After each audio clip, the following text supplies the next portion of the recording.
다 찾으셨으면 우리 한 절씩 교독하겠습니다. 제가 먼저 10절을 읽겠습니다. 그가 이르되 내 딸아 여호와께서 내게 복 주시기를 원하노라. 내가 가난하건 부하건 젊은 자를 따르지 아니하였으니 내가 베푼 이내가 처음보다 나중이 더하도다.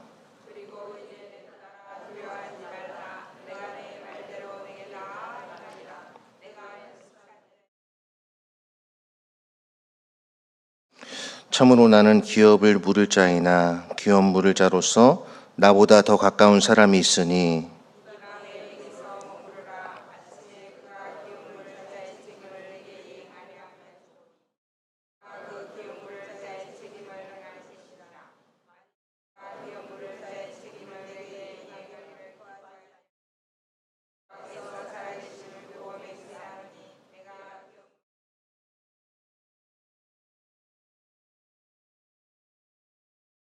루시 새벽까지 그의 발치에 누웠다가 사람이 서로 알아보기 어려울 때에 일어났으니 보아스가 말하기를 여인이 타작마당에 들어온 것을 사람이 알지 못하여야 할 것이라 하였음이라.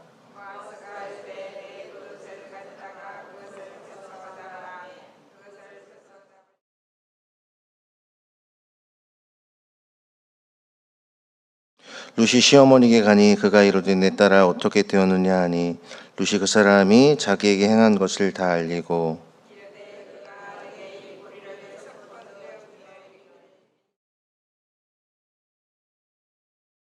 함께 읽겠습니다. 이에 시어머니가 이르되 내 딸아 이 사건이 어떻게 될지 알기까지 앉아있으라. 그 사람이 오늘 이 일을 청취하기 전에는 쉬지 아니하리라 하니라. 아멘. 할렐루야. 예배 자리에 나오신 모든 성도님들 환영하고 축복합니다. 절기상으로는 여러분 말복도 지났고 입추도 지났습니다. 가을입니다. 가을. 아직까지는 물론 실감이 나지 않지만 곧 아마 실감을 하게 되지 않을까 싶습니다. 시간의 흐름 속에 우리가 하나님을 더 알아가고 또 하나님의 뜻을 잘 분별하는 우리 모든 성도님들이 되시기를 축복합니다. 오늘 이 시간 함께 우리가 읽은 말씀을 중심으로 함께 하나님 말씀을 살펴보겠습니다. 오늘 말씀을 통해서 우리들은 기다림이 믿음, 기다림도 믿음입니다 라는 제목으로 함께 말씀을 살펴보겠습니다. 여러분들 아마 택배를 주문해 보신 적이 다들 있으실 겁니다. 요즘에는 하도 사람들이 이제 분주한 세상을 살고 있고 빠른 결과를 또 빠른 어떤 회신을 원하는 그런 세상에 살고 있습니다. 그래서 오죽하면 뭐 서점도 그렇고 또 택배도 그렇고 어떤 말들이 붙습니까? 로켓 배송, 총알 배송, 당일 배송 이런 것들이 유행을 하고 있습니다. 그런데 사실 그렇게 총알 배송과 당일 배송과 또 뭐 로켓 배송, 샛별 배송 이런 걸 하기 위해서는 또 얼마나 많은 사람들의 수고와 또 땀과 노력이 뒷받침되어야 하는지도 우리는 한 번쯤 생각해 보아야 하지 않을까 싶습니다. 오늘 루시 보여주는 이 기다림의 모습을 통해서 우리들의 신앙의 여정 속에 나는 정말 하나님을 기다리고 있는가, 나는 정말 하나님의 뜻을 잘 기다리고 있는가, 이런 메시지를 함께 좀 나누어 보려고 합니다. 먼저는 10절부터 11절까지 말씀을 살펴볼 텐데요. 이 룻의 신실함이 인정을 받는 장면이 등장을 합니다. 우리 다 함께 룻기 3장 10절과 11절을 한 목소리로 함께 읽어보겠습니다. 그가 이르되 내 딸아 여호와께서 내게 복 주시기를 원하노라. 내가 가난하건 부하건 젊은 자를 따르지 아니하였으니 내가 베푼 이내가 처음보다 나중이 더하도다. 그리고 이제 내 딸아 두려워하지 말라. 내가 내 말대로 내게 다 행하리라. 내가 현숙한 여자인 줄을 나의 성읍 백성이 다 아느니라. 아멘. 이렇게 말씀을 하고 있습니다. 우리가 지난번에 살펴본 룻기 3장 1절부터 9절까지의 말씀에서는 여호와의 이름이 등장하지 않습니다. 물론 그 이전 룻기 1장과 2장에는 여호와라는 말이 등장을 합니다. 그런데 3장 1절부터 9절까지는 여호와라는 말이 등장하지 않고 오늘 3장 10절에서 이렇게 말씀하고 있죠. 그가 이르되 내 딸아 여호와께서 내게 복 주시기를 원하노라. 내가 가난하건 부하건 젊은 자를 따르지 아니하였으니 내가 베푼 인애가 처음보다 나중이 더하도다라고 말하고 있습니다. 룻의 요청을 들은 보아스는 먼저 주님의 이름으로 룻을 축복하죠. 여호와께서 내게 복을 주시기를 원하노라. 저도 주님의 이름으로 여러분을 축복하고 싶습니다. 여호와께서 여러분들의 가정과 범사와 자녀들에게 복 주시기를 원합니다. 우리에게는 정말 하나님의 은총이 필요합니다. 특별히 요즘처럼 힘겨운 세상, 앞이 보이지 않고 막막해 보이고 주변의 정세와 세계의 정세를 보아도 그렇고 또 기상을 보아도 그렇고 이런 소망이 없는 세상 속에서 우리들이 하나님의 은총을 구하는 것이 얼마나 중요한가를 생각해 보게 됩니다. 보아스는 룻의 행동을 어떻게 평가하고 있냐면 나중에 너의 인애가 처음 인애보다 더하도다라고 평가를 하고 있습니다. 처음 인애는 무엇일까요? 룻이 보여주었던 처음 인애, 그것은 아마도 시어머니였던 나오미에 대한 헌신이었을 것입니다. 그리고 나중 인애는 무엇이냐면 이 죽은 남편의 가문을 살리려는 뭔가 좀 성숙한 그런 공동체적 책임감이라고 말씀드릴 수 있습니다. 룻은 젊은 남자들을 따르지 않고 기업 물을 자 제도를 통해서 이 가문의 의무를 우선시했던 그런 성숙한 모습을 보여주고 있습니다.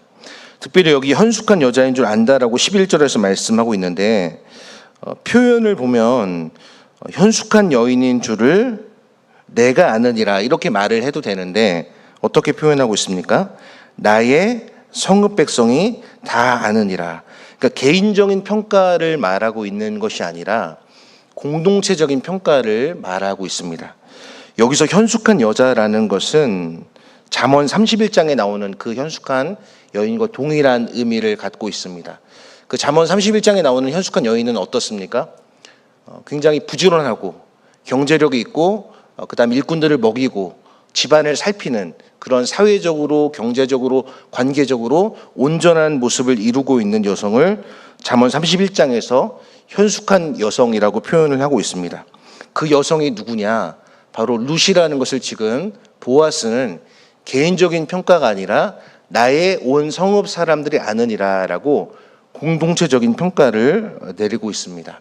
여러분 우리는 어떻습니까? 우리는 정말 주변 사람들에게 또는 우리의 목장과 우리의 공동체에서 어떤 평가를 받고 있는지, 물론 우리들이 이 평가에 대해서 그렇게 민감하고 그것에 대해서 눈치를 보면서 살아갈 필요는 없지만 오늘 룻의 모습 그리고 보아스를 통해 내려진 공동체적인 평가를 한 번쯤은 좀 생각해 볼 필요가 있지 않나라는 생각을 갖게 됩니다.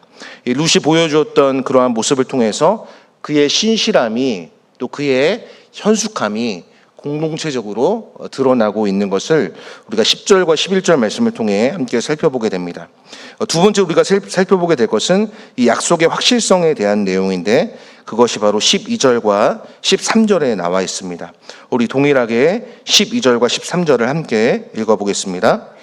참으로 나는 기업을 물을 자이나 기업 물을 자로서 나보다 더 가까운 사람이 있으니 이 밤에 여기서 머무르라. 아침에 그가 기업 물을 자의 책임을 내게 이행하려 하면 좋으니 그가 그 기업 물을 자의 책임을 행할 것이니라. 만일 그가 기업 물을 자의 책임을 내게 이행하기를 기뻐하지 아니하면 여호와께서 살아계심을 두고 맹세하노니 내가 기업 물을 자의 책임을 내게 이행하리라. 아침까지 누워 있을지니라 하는지라. 아멘. 여러분 이 12절과 13절 말씀을 룻이 들었을 때 어떠한 생각이 룻의 마음속에 들었겠습니까? 아마 굉장히 불안했을 것이고 초조했을 것이고 또 한편으로는 기대가 있었을 것이고 설레임도 있었을 것입니다. 우리 인생도 그렇지 않습니까?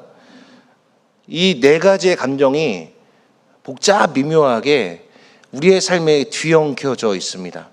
어떤 상황에 대해서 우리들이 기대감과 설렘을 갖고 살아갈 때도 있고, 또 동시에 불안과 두려움과 염려가 우리의 마음을 짓누를 때도 있는 것을 우리가 볼 수 있습니다. 보아스는 자신의 자격, 귀업 물을 자에 대해서 이렇게 말합니다. 참으로 나는 귀업 물을 자이나 나보다 더 가까운 귀업 물을 자가 있다. 그러니까 당시에 귀업 물을 자의 순위가 있는데 보아스보다 더 앞선 순위가 있다라는 것을 지금 이야기하고 있는 것이죠. 얼마나 정직합니까, 여러분? 사실 이러기가 쉽지 않죠. 나에게 어떤 기회가 왔을 때 그것을 나의 것으로 삼지 않고 나보다 이 기회를 받기에 합당한 자가 있다라고 그렇게 자신을 후순위로 미루고 다른 사람을 더 앞으로 내세우는 이러한 모습은 사실 자신의 정직함을 내세우지 않고는 쉽게 내세울 수 없는 모습입니다.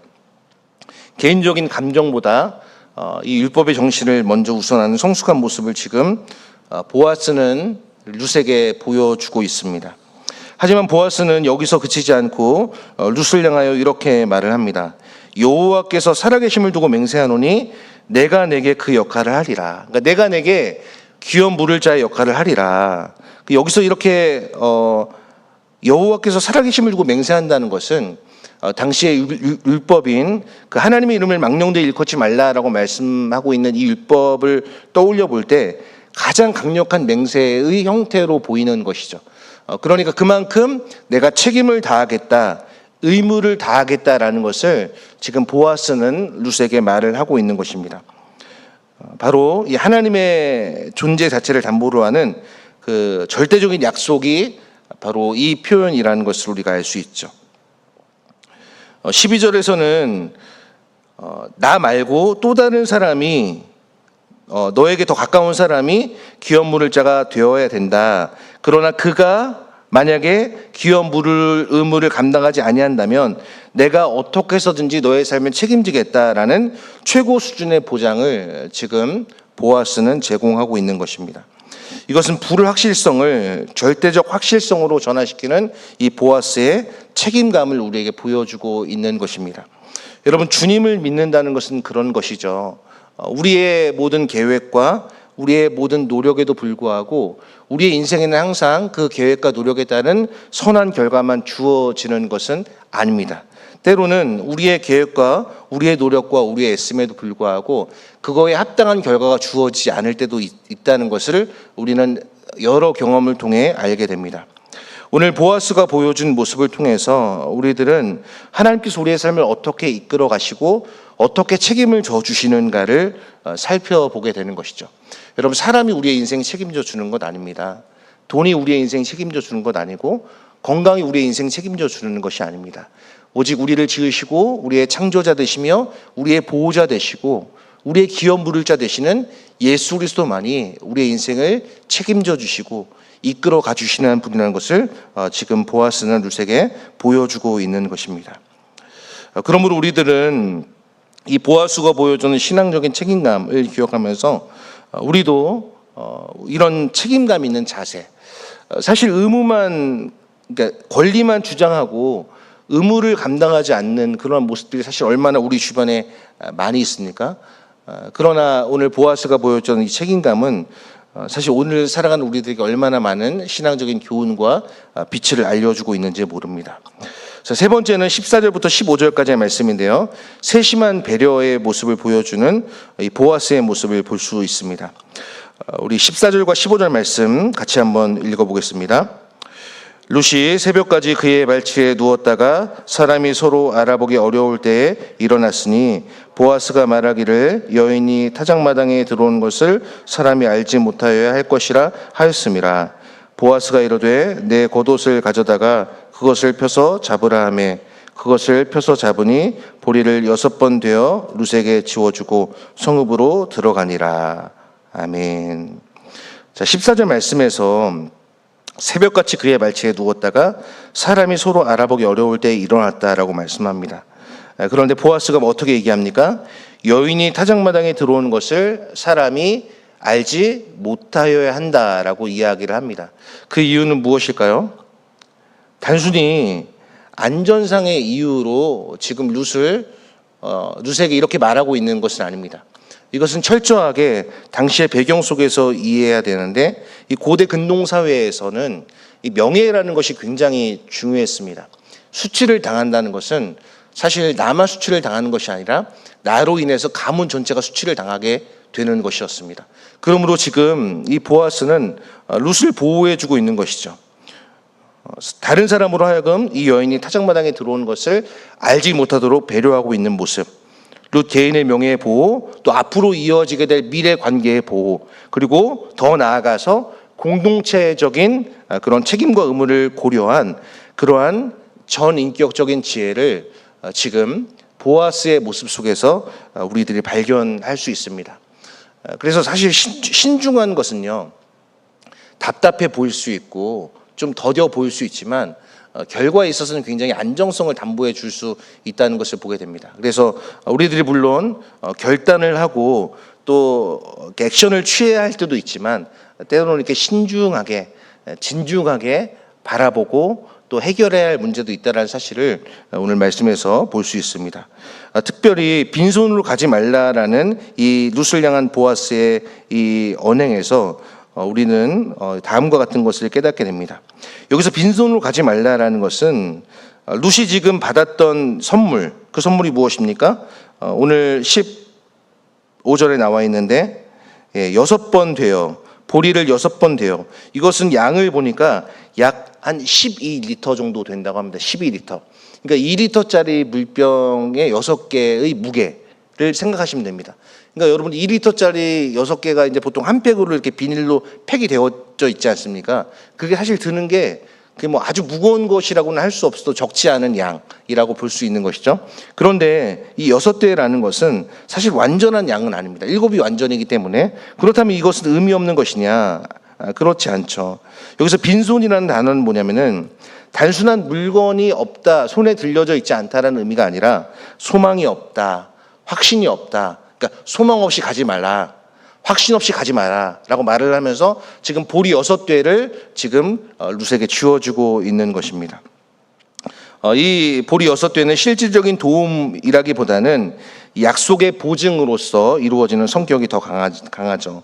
6대라는 굉장히 적지 않은 양이지만 이 완전수 7보다는 하나 적은 양, 즉 더 큰 완성을 가리키는, 기다리는 전초전적인 성격을 가진 것이 바로 이 보리 6대라는 것을 말씀하고 있는 것이죠. 이것은 나오미에게 이전의 상황보다 좀 더 나은 그런 진보된 모습을 보여줄 수 있는 확실한 증거가 바로 보아스가 룻에게 보여준 이 세심한 배려인 보리 6대라는 것을 본문은 우리에게 말씀해 주고 있습니다. 그러니까 우리도 좀 이런 세심한 사람이 되었으면 좋겠다라는 생각을 해봅니다. 사람이 물론 성격과 기질이 다 같을 수는 없습니다. 성격 기질이 다 같다면 여러분 얼마나 우리 사회가 밍숭맹숭한 사회가 되겠습니까? 가정도 마찬가지겠죠. 가정도 어떤 이 서로 이게 가정에서 짝을 이루고 있는 커플들을 보면요, 성격이 같지가 않습니다. 저도 같이 사는 제 아내와 성격을 보게 되면은 같지가 않습니다. 예, 서로 다르기 때문에 또 그 융화하면서 살아가고 있는 것이죠. 세심한 믿음, 세심한 배려. 그러니까 때로는 우리들이 큰 그림을 볼 수 있는 그러한 안목도 필요하지만 때로는 디테일하게 어떻게 해주면 좋을까? 어떻게 하는 것이 하나님이 기뻐하시는 모습일까를 생각하면서 그런 세심한 배려를 하는 우리의 모습이 되면 참 좋겠다. 또 그런 생각도 해보게 됩니다. 자, 마지막 4번째는 16절부터 18절까지의 말씀인데 이것은 바로 이제 오늘 본문 핵심인 기다림의 믿음을 보여주는 그러한 장면입니다. 우리 16절부터 18절까지의 말씀 같이 한번 읽겠습니다. 룻이 시어머니에게 가니 그가 이르되 내 딸아 어떻게 되었느냐 하니 룻이 그 사람이 자기에게 행한 것을 다 알리고 이르되 그가 내게 이 보리를 6번 되어 주며 이르기를 빈손으로 내 시어머니에게 가지 말라 하더이다 하니라. 이에 시어머니가 이르되 내 딸아 이 사건이 어떻게 될지 알기까지 앉아 있으라. 그 사람이 오늘 이 일을 성취하기 전에는 쉬지 아니하리라 하니라. 아멘. 이것은 기다림의 믿음을 보여주고 있습니다. 룻이 집에 돌아오자마자 나오미는 즉시 묻습니다. 너는 누구냐 내 딸아. 그러니까 여기서 원문은 너는 누구냐 내 딸아. 그러니까 이런 의미를 갖고 있습니다. 여기서는 이 일이 어떻게 되었느냐라는 의미인데요. 바로 이 룻의 신분이 기업 물을 자의 은혜로 어떻게 변경이 되었는지, 과부였던 룻이 보아스를 약혼자로 만나서 성사되었는지를 확인하는 질문이 바로 어떻게 되었느냐라는 의미입니다. 이것은 아까 말씀드린 것처럼 우리의 마음에 뒤엉켜져 있는 기대감과 설레임, 불안과 두려움이 뒤엉켜져 있는 그러한 질문에서 나온 물음이었을 것입니다. 이때 룻은 어떻게 답변합니까? 보아스가 자기의 행한 모든 일을 정확하게 시어머니인 나오미에게 말합니다. 특별히 빈손으로 내 시어머니에게 가지 말라라는 이 보아스의 말을 그대로 전합니다. 이것은 보아스가 나오미까지 배려하고 있다는 것을 보여주는 그러한 표현이라고 할 수 있죠. 여기서 우리들은 기다림의 지혜를 배울 수 있는데, 나오미는 룻에게 이렇게 말을 하죠. 내 딸아, 이 일이 어떻게 될는지 알기까지 조용히 앉아 기다리라. 이 일이 어떻게 될는지 알기까지 조용히 앉아 기다리라. 그러니까 오늘 18절 말씀을 보시면은 시어머니가 이럴 때 내 딸아 이 사건이 어떻게 될지 알기까지 앉아 있으라. 이 말은 제가 방금 말씀드린 것처럼 이 일이 지금 진행되고 있는 이 일이 향후에 어떻게 진행될 때까지 한번 지켜보고 조용히 앉아서 기다려라라는 의미이죠. 여기서 조용히 앉아라는 의미는 어떤 의미냐면은 단순한 물리적 자세, 그러니까 가만히 얌전히 앉아 있으라, 이제 그런 의미보다는 바로 마음의 자세를 의미하는 것이죠. 하나님을 기다리고 주님의 뜻이 어떻게 이루어질지를 기다리는 그러한 겸손의 마음의 자세가 바로 여기 앉아서 기다리라라는 의미인 것입니다. 나오미는 그 이유를 명확히 말하고 있는데, 그 사람이 오늘 이 일을 성사시키지 아니하고는 쉬지 아니하리라. 오늘 우리가 함께 읽은 성경 룻기 3장 18절 말씀 보시면은 그 사람이 오늘 이 일을 성취하기 전에는 쉬지 아니하리라, 이 말씀을 하면서 이 보아스의 확고한 의지, 그 다음 동시에 이 시간의 긴급성을 말하면서 룻에게 어떤 마음을 지금 가지라고 하고 있는 것입니까? 신뢰하며 기다리라라고 조언을 하고 있는 것입니다. 성경에는 이처럼 하나님을 신뢰하고 기다렸던 수많은 사람들의 이야기가 많이 등장합니다. 제일 먼저 여러분 누가 떠오르십니까? 믿음의 조상인 아브라함이 떠오르시죠. 약속의 후손 이삭을 기다렸고 야곱은 사랑하는 라헬을 위해서 무려 14년을 기다렸습니다. 수일같이 여겼더라. 시편 27편 14절은 여호와를 기다릴지어다라고 우리에게 명령하고 있고, 이사야 40장 31절은 여호와를 앙망하는 자는 새 힘을 얻으리라라고 말씀합니다. 그러니까 앙망한다는 것은 여호와를 기다리는 자는 이라고 말씀하고 있습니다. 하나님에 대한 신뢰가 이 인간 관계에서 동일하게 나타나게 되어야 됩니다. 신약에서는 어떻습니까? 신약에서는 누가복음 2장에서 우리들이 살펴볼 수 있는데 시므온을 살펴볼 수 있습니다. 시므온. 그 시므온이 이스라엘의 위로를 기다리더니 드디어 예수를 만나게 되죠. 아기 예수를 만나게 되고, 로마서 8장 25절은 이렇게 말씀합니다. 우리가 바라는 것을 보지 못하면 참고 기다리느니라. 야고보서 5장 7절과 8절은 농부가 길이 참고 기다리나니 너희도 길이 참고 마음을 굳건하게 하라라고 권면하고 있습니다. 여러분, 이처럼 성경 전체는 기다림의 메시지들로 가득 차 있습니다. 그런데 기다리는 것이 여러분 쉽습니까? 오죽하면 그런 당일 배송, 샛별 배송, 로켓 배송, 특급 배송, 이런 것이 우리 한국 사회에 유행하게 되었을까요? 구약의 룻과 신약의 성도들이 공유하는 이 원리는, 신앙적인 원리는 동일합니다. 그것은 무엇이냐면 신실하신 약속을 가지신 예수 그리스도에 대한 확신, 그 다음 이 예수 그리스도의 약속의 확실성에 대한 믿음, 그리고 예수님이 반드시 이 약속을 이루어 주실 것에 대한 확신이 바로 공통된 그들의 믿음이라는 것이죠.